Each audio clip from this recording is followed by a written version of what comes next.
आप देख रहे हैं न्यूज 360 और अब आते हैं यूपी की उस खबर पर जिसकी चर्चा इस वक्त सबसे ज्यादा हो रही है। वैसे तो यूपी में विधानसभा के चुनाव में अभी करीब 2 साल का समय बाकी है, लेकिन सियासी माहौल अभी से बन गया है। आज सपा अध्यक्ष अखिलेश यादव सपा नेता आजम खान से मिलने रामपुर पहुंचे, पर सवाल इस मुलाकात की टाइमिंग पर है और ये सवाल आखिर उठा ही क्यों। इसके साथ पूरी कहानी विस्तार से हम आपको दिखाते हैं अपनी रिपोर्ट में। पुराने नेताओं की बात ही कुछ और है, पुराने लोगों की बात ही कुछ और होती है। ये हमारी पार्टी के दरख्त हैं, इतनी गहरी जड़ें और उतना ही गहरा उनका साया भी हम लोगों के साथ हमेशा रहा है। सपा अध्यक्छ अखिलेश यादव के इन शब्दों पर जरा गौर दीजिएगा।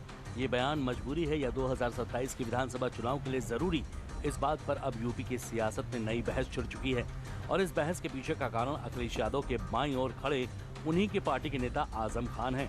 करीब 23 महीने के लंबे इंतजार के बाद जब बीते 23 सितंबर को आजम खान जेल से बाहर कदम रखते हैं, तो जेल के बाहर सपा के बड़े नेताओं की गैर मौजूदगी इस सवाल को खड़ा कर देती है कि सियासी गलियारों में ये शोर उमड़ रहा है कि सपा और आजम खान के रिश्तों में अब वो मिठास नहीं बची जो कभी मुलायम सिंह यादव के दौर में हुआ करती थी।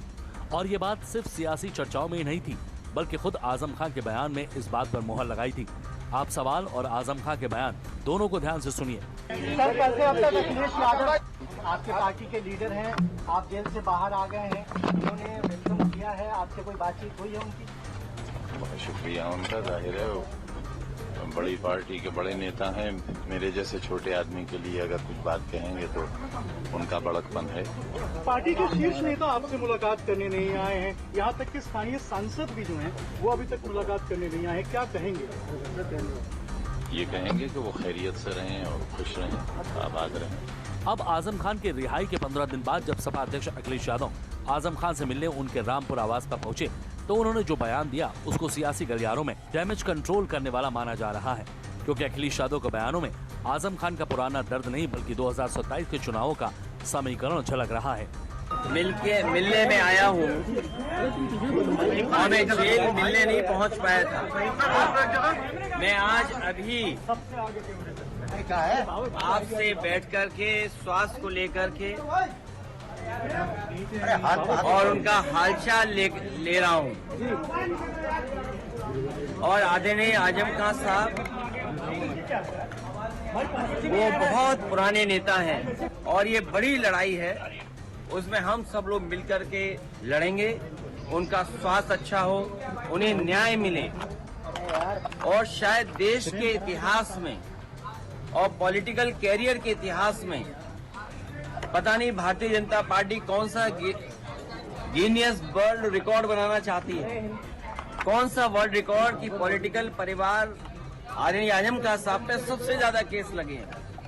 कोई अगर दूसरा परिवार ऐसा हो जहां पर केस लगे उनके ऊपर है गलत केस लगे, उनकी पत्नी पर बेटा अब्दुल्ला और उनके परिवार के और जितने भी साथी रहे उन सब पर सरकार ने झूठे मुकदमे लगाए हैं।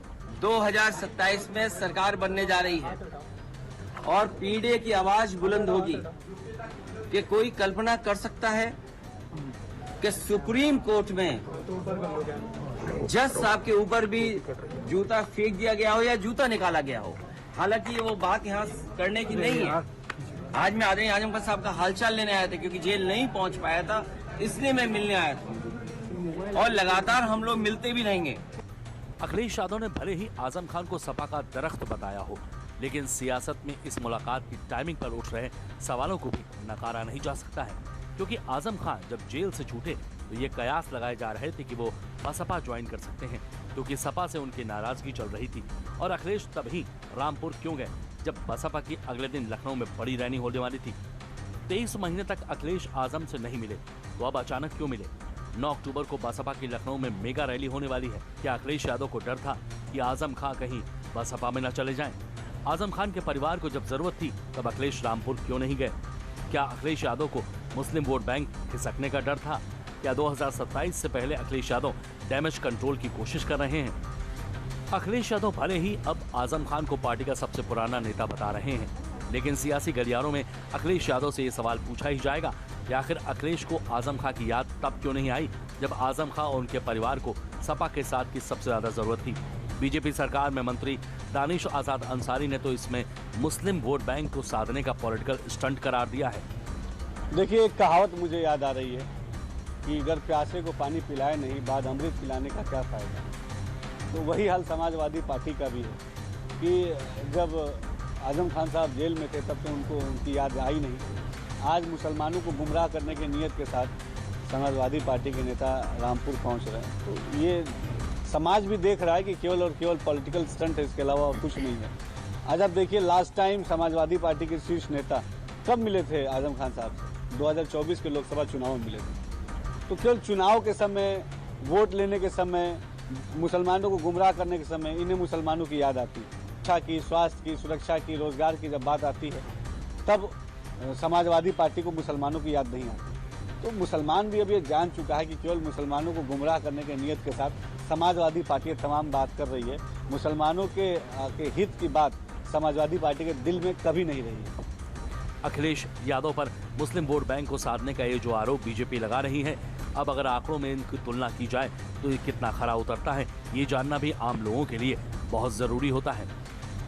2012 विधानसभा चुनाव 65 से 70% मुस्लिम वोट मिले।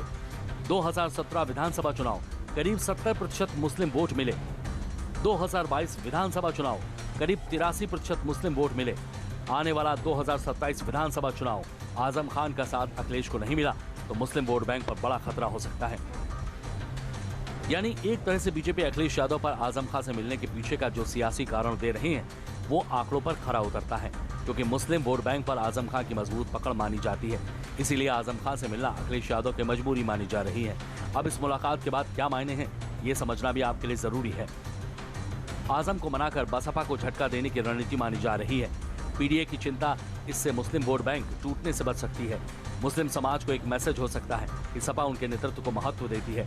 2027 के चुनाव के लिए MY समीकरण मजबूत रखने की कोशिश, आजम खान के पाला बदलने वाली अटकलों पर विराम लगाने की कोशिश। बहरहाल अखिलेश यादव ने इस मुलाकात के बाद अपने बयानों के जरिए ये मैसेज दिया है कि सपा और आजम खान के बीच सब कुछ ठीक चल रहा है। साथ ही शायराना लहजे में इस मुलाकात की तस्वीरों को एक्स पर शेयर किया है।